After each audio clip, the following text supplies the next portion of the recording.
औज़ु बिल्लाहि मिनश्शैतानिर्रजीम बिस्मिल्लाहिर्रहमानिर्रहीम। उस नौजवान ने तसव्वुफ़ के मैदान में इंतहाई बुलंद परवाज़ की और अपनी तालीमात और वाज़ और नसीहत के ज़रिए हज़ारों दिलों की वीरान बस्तियों को अल्लाह के ज़िक्र के नूर से मुनव्वर किया।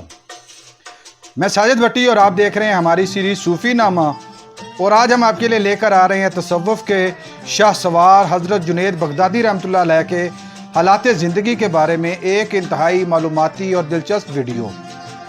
इस वीडियो में हम जानेंगे कि हज़रत जुनैद बगदादी कौन थे, आपको अल्लाह ताला ने किन किन रूहानी मनाज़िल से हमकिनार किया, आपकी तालीमात और ज़िंदगी के इंतहाई सबक व आमोज़ वाक़यात क्या हैं, और आपका रूहानी सिलसिला किन किन बुज़ुर्गों से जुड़ा हुआ है। अगर ये वीडियो आपको पसंद आ रही है तो इसको लाइक कीजिए, शेयर कीजिए और मज़ीद मालूमाती वीडियोज़ हासिल करने के लिए चैनल को सब्सक्राइब कर लीजिए और बेल आइकन को दबाइए। नाज़रीन, 150 सदी हिजरी में जब अब्बासी खिलाफत के दूसरे खलीफा मंसूर जाफ़र ने शहर बगदाद की बुनियाद रखी तो आलम इस्लाम से बहुत से नामवर ख़ानदान इस शहर में आकर आबाद हुए। इसी ज़माने में ईरान के एक जुनैद नामी बुज़ुर्ग ने अपने ख़ानदान समेत बगदाद की तरफ हिजरत की और बगदाद को अपना मस्कन बनाया। उसके बेटे मोहम्मद बिन जुनैद के यहाँ 220 हिजरी बा मुताबिक 830 ईस्वी को एक बेटा पैदा हुआ, जिसका नाम उसके दादा के नाम पर जुनैद रखा गया। इस बच्चे ने बड़े होकर तसव्वुफ़ की दुनिया में नाम पाया। दुनिया इसको हज़रत जुनैद बगदादी रहमतुल्लाह अलैह के नाम से जानती है। आपके वालिद गिरामी शीशे यानी आईने की फ़रोख्त का कारोबार करते थे। हज़रत जुनैद बगदादी रहमतुल्लाह अलैह मारूफ सूफ़ी बुज़ुर्ग हज़रत श्री सक्ती रहमतुल्लाह अलैह के भांजे थे। आपने बचपन में ही तालीम हदीस व फ़िक़्ह अपने उस्ताद से हासिल की। हज़रत अबू अतवार, हज़रत हसन बिन मंसूर हल्लाज और हज़रत हारिस मुहासबी आपके जय्यद उस्ताद में शामिल हैं। दीनी तालीम के बाद आपने तसव्वुफ़ की तालीम अपने मामू हज़रत श्री सक्ती रहमतुल्लाह अलैह से हासिल की। वालिद की वफ़ात के बाद आपने रेशमी कपड़े का कारोबार शुरू किया।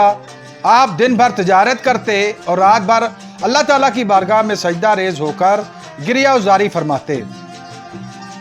आपको मुख्तलिफ अलकाब से याद किया जाता है, जिनमें लिसानुल कौम, ताउसुल उलमा, उम्दतुल मशाइख, सैयदुत ताइफा और इमामुल आइमा शामिल हैं।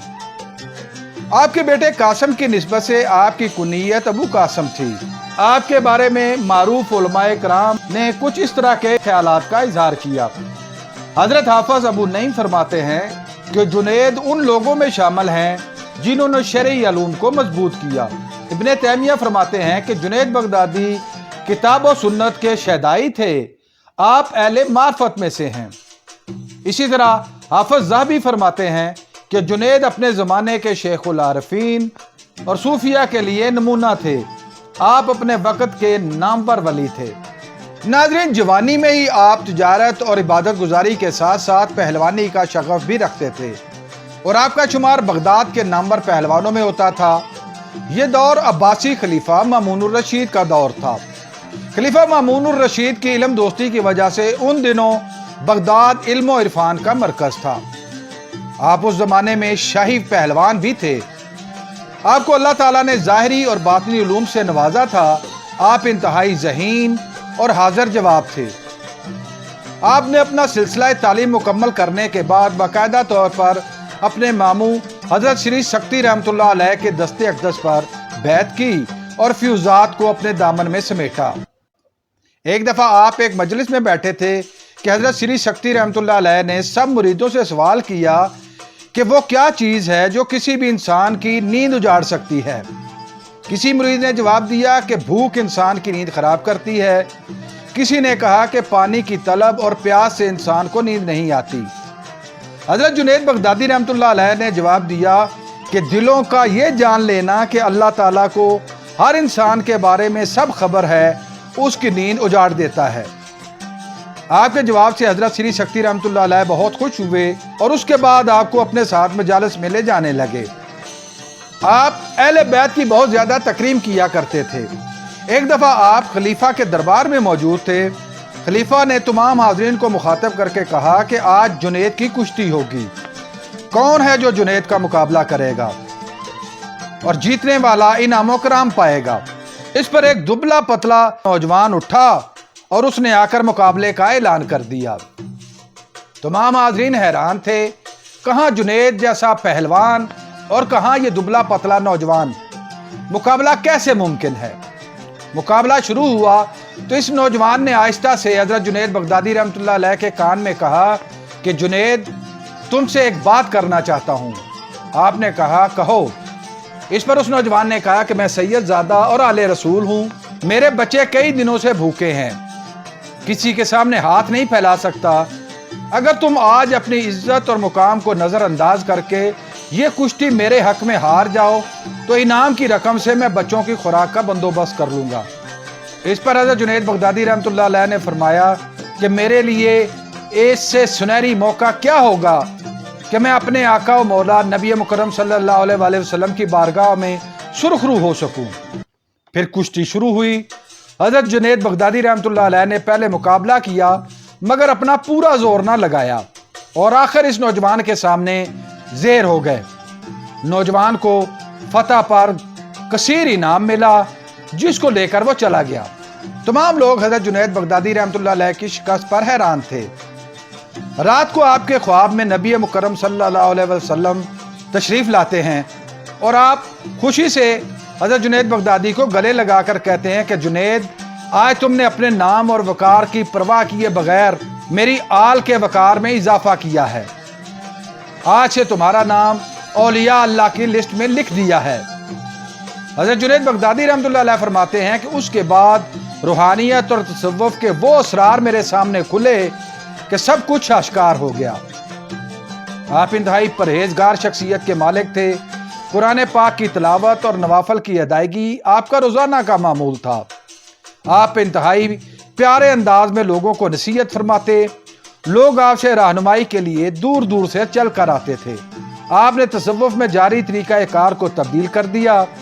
آپ فرماتے کہ اگر تم کسی انسان کو ہوا میں اڑتا ہوا دیکھو تب بھی اس پر یقین نہ کرو، پہلے یہ دیکھو کہ قرآن و سنت پر عمل کرنے کے حوالے سے اس کا کردار کیسا ہے۔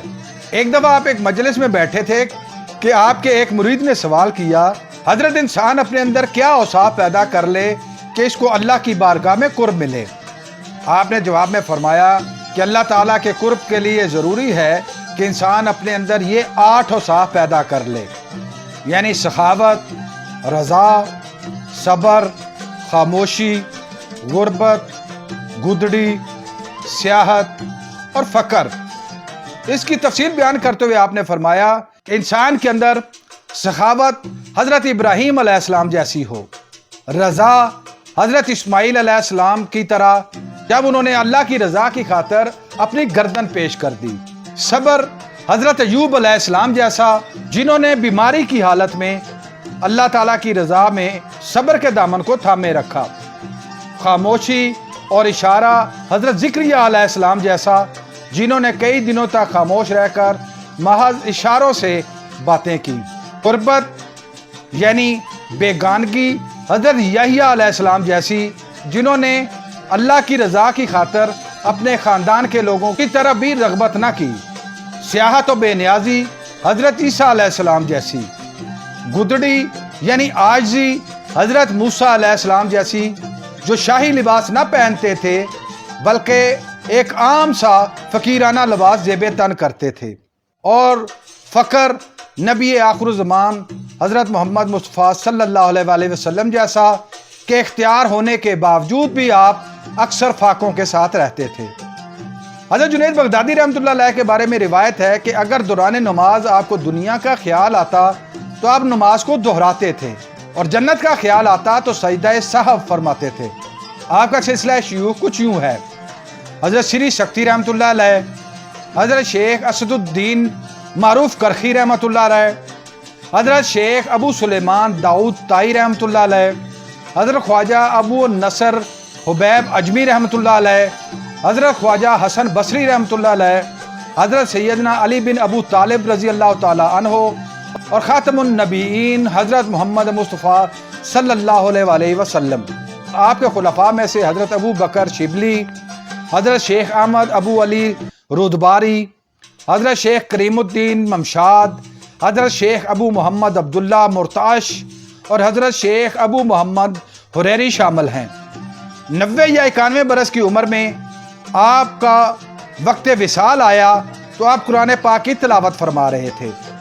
किसी मुरीद ने कहा कि हज़रत आप कुछ देर आराम फरमा लें, तो आपने कहा कि इस वक्त मुझसे बढ़कर किसी को कुरान की ज़रूरत नहीं, ये वो वक्त है जब मेरा सहीफ़ा बंद कर दिया जाएगा। तिलावत कलाम मजीद फरमाते हुए 27 रजब बरोज़ जुमा 297 हिजरी व मुताबिक 910 ईस्वी आपका विसाल हो गया। आपके बेटे कासम ने आपकी नमाज जनाजा पढ़ाई और आपको हज़रत श्री शक्ति रहमतुल्लाह अलैह के मज़ार अक़दस के पहलू में बगदाद शरीफ में ही दफन किया गया। नाज़रीन, औलिया कराम दुनिया से पर्दा फरमा जाते हैं, मगर उनकी तरफ से रोशन किए हुए रुश्दो हिदायत के चिरागों से लोग आज भी रास्ता पाते हैं। उम्मीद है आपको हमारी ये काविश पसंद आई होगी। अगर आप इस वीडियो के बारे में कोई राय देना चाहें तो कमेंट बॉक्स का इस्तेमाल करें।